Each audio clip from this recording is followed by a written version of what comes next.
একটা জিনিস আসলে বাংলাদেশে কখনো পরিবর্তন হয় না, এটা আমি খুব স্পষ্ট খেয়াল করছি যে যখন কোনো ঘটনা ঘটে তখন সেই ঘটনা নিয়ে নগদেই যে অ্যাকশন হয় এটা সারা বছর হয় না। আপনাদের খেয়াল থাকার করা কোজনা মেধা এটা নিয়ে ছাত্র যখন প্রটেস্ট করলো, আন্দোলন নামলো, দিন শেষে আওয়ামী লীগ সরকার যখন দেখলো যে ক্ষমতা হারাইতে হবে তখন হুট করে তারা এই যে কোটা মেধা এটা নিয়ে যেই দাবিটা ছিল রাতারাতি মাইনা ফেললো। কিন্তু এতগুলো ঘটনা, এতগুলো জীবন, এতগুলো প্রাণ ছুটে গেল, তখন যখন তারা বললো যে আমরা দাবিটা মানছি, যারা আন্দোলনকারী ছিলেন বা সাধারণ জনগণ মনে করলো এটা প্রথমে কেন মানলেন না, মানতে তো পারতেন। এখন দোষ কি শুধু আওয়ামী লীগ সরকারের চরিত্রে? না, এই যে ইউনূস সরকারের চরিত্রটা ঠিক একইভাবে। ওসমান হাদির হত্যাকাণ্ডের ইস্যুতে ইনকিলাব মঞ্চের যে দাবি দাওয়াগুলো ছিল, বিচারিক প্রক্রিয়া যে দাবি দেওয়া ছিল, দীর্ঘদিন যাবৎ কথা বলছে, পোলাপাইন মাঠে নামছে।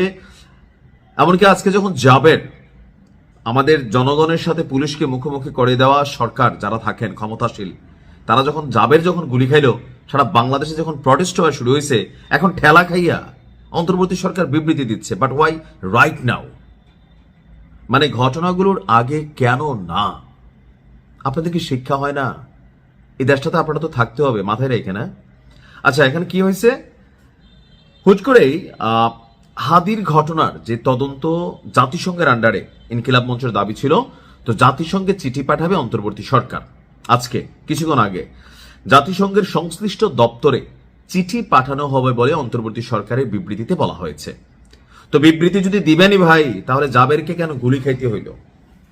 মানে রক্ত ছাড়া কি এই দেশে কোনো কিছুই আদায় হয় না?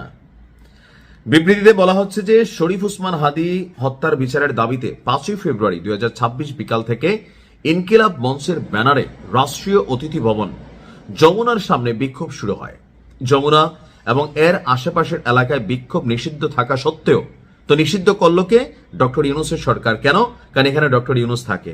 তো আওয়ামী লীগের সময় তো একই সিস্টেম ছিল, তখন মনে এখানে নিষিদ্ধ ছিল না, বা থাকলেও ওই যে ক্ষমতাশালী যারা রাষ্ট্রের প্রধান ক্ষমতাশালী তাদেরকে নিরাপত্তা দিতে হবে আমাদের টাকা দিয়েই। এই যে পুলিশ তো আমাদের টাকাই চলে, তাদের বেতন চলে। আর পুলিশের বিষয়ে আমি বারবারই বলি, গরিবের সন্তান চাকরি বাঁচাইতে উপর মহলের অর্ডার ফলো করে।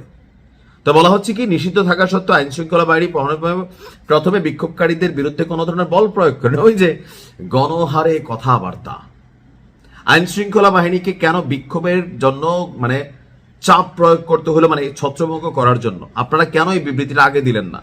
কেন জনগণকে এবং পুলিশকে মুখোমুখি করাই দেন? আপনারা পাবলিকের কাছে পুলিশের ভিলেন বানাই দেন, পাবলিক পুলিশের উপর গোসা ঝাড়ে, থানা পোড়াই দেয়, জ্বালাই দেয়, পুলিশে মাইরা ফেলে। কারণ এই পুলিশ আবার কখনো বাংলাদেশ পরিবর্তন হইলে দেখবেন এখানে আবার অনেক পুলিশ মারা গেছে। কেন? আওয়ামী লীগ এখন যেভাবে বিভিন্ন থানার ওসিদের, এসপিদের হুমকি দিচ্ছে, আপনাদের বাড়িঘর নোট আসলে কিন্তু তারা নোট রাখতেছে, এমনকি আসলেই এরকম শত শত পুলিশে মাইরা ফেলবে। এটা বাস্তবতা বাংলাদেশে। আমরা এখন কিন্তু এগুলাই দেখবো হয়তো বা। এখন পুলিশে জনগণের সাথে লাগাই দিয়া, রাজনৈতিক দলগুলোর সাথে লাগাই দিয়া, যেই চেয়ারে বসে সে তার নিজস্ব সেফটি চিন্তা করে। এখন বলতেছে যে বিক্ষোভকারীরা ব্যারিকেড ভেঙে, তো বিক্ষুব্ধ তো হয়েছে শেখ হাসিনার বাংলাদেশ থেকে এই পোলাপেন কেমনে ভাগাইছে? এরকম আপনার মতন ভদ্র কথা বইলা একটা ছোট্ট ঘটনা থেকে তো আওয়ামী লীগ সরকারের পতন হইল। তাহলে আজকে আপনারা বলতেছেন যে জল কামানের উপর উঠে গেলে আইন শৃঙ্খলা বাহিনী পরিস্থিতি নিয়ন্ত্রণে আনতে গিয়া সাউন্ড গ্রেনেড ব্যবহার। সরকার স্পষ্টভাবে জানাচ্ছে যে আইন শৃঙ্খলা বাহিনী কোনো ধরনের গুলি ছোড়েনি। তো জাবের কিভাবে গুলি খাইলো? তাহলে এখানে থার্ড কোনো পার্টি ঢুকলো? তাহলে আপনারা কেন এই সিচুয়েশনটা তৈরি করে দিলেন যে এরকম সিচুয়েশনে রাজনৈতিক ফায়দা এখানে নেবেই, ডিসঅ্যাডভান্টেজ নেবে? এখন দেখা গেছে জাবেরকে গুলি করা হয়েছে, আল্লাহ বাঁচাচ্ছে, সেটা রানের সম্বন্ধে গুলি লাগছে। এখন এটা কি বুলেট আমরা জানি না, বাট হয়তো জানবো।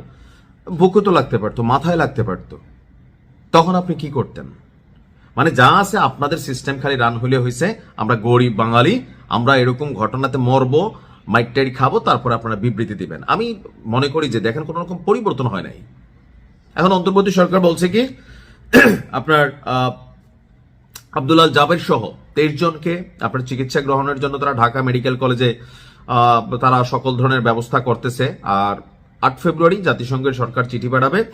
সরকার শরীফ ওসমানের বিচারের জন্য স্পষ্টভাবে বদ্ধপরিকর। তো এইসব মানে কূটনৈতিক ভাষা শুনলেই মাঝে মাঝে জিদ ওড়ে। জাতিসংঘের অধীনে তদন্ত পরিচালনা আইনগত দিক সরকার গভীরভাবে পর্যালোচনা করছে, কচু করতেছে। আপনি যাই দেখেন কেউরই কোনো খবর নাই। পর্যালোচনা করতেছে কে? এটি বাংলাদেশের মানুষ বোঝে ভাই। ডক্টর ইউনূস আঙ্কেল, আপনার বোঝার কিন্তু বিষয়, জাতি এগুলা বোঝে, পাবলিক এখন আর ব্যাকখেল নাই। যাই হোক, আমরা মনে করি, এমনকি দেখেন বিক্ষোভকারীদের উপর মাত্রাতিরিক্ত বল প্রয়োগের যে অভিযোগ আসছে তা সঠিক নয়। তা আওয়ামী লীগ সরকারের সময় তো শেখ হাসিনা এগুলোই বলছে, না না না, এই যে তোমরা দেখা যায় গণমাধ্যমে সব ভুয়া মিথ্যা, হাসান মাহমুদ এগুলোই বলতো। একই কথা, কিসের পরিবর্তন আপনি এখানে দেখছেন? কোনো কিছুই না। তাড়াতাড়ি নির্বাচন দিয়ে একটা রাজনৈতিক সরকার আনেন, তখন আমরা কথা বলার সুযোগ পাবো। ভালো থাকুন, আসসালামু আলাইকুম।